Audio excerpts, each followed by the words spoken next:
della prima serie maschile dei 100 farfalla, dove in corsia 1 nuoterà Gianluca De Caro, San Vito.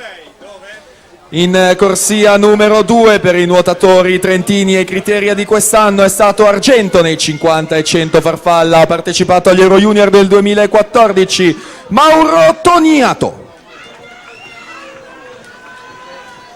Al suo fianco in corsia 3 per il Sudafrica Allard Basson.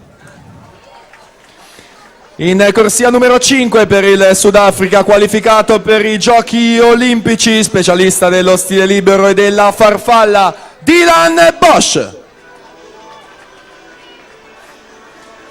Al suo fianco in sesta corsia, ai criteri di quest'anno ha vinto l'oro nei 200 farfalla, 5 medaglie internazionali per lui con la nazionale giovanile, Mattia Zuin, notto di nuoto 74. In settima corsia Nicola Piermaria Turrini, nuotatori trentini. In corsia numero 8 Lorenzo Francescut, San Vito.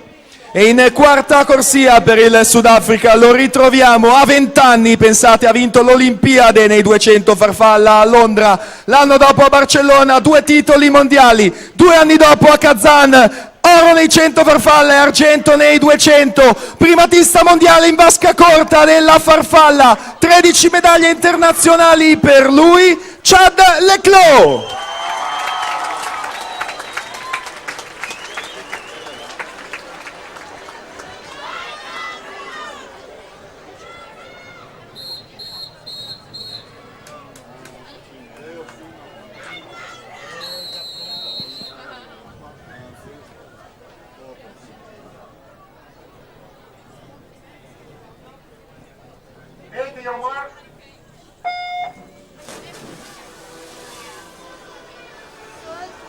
E allora siamo in acqua con l'ultima gara individuale, seconda edizione Treviso Swim Cup, è la prima serie dei 100 farfalla assoluti maschi.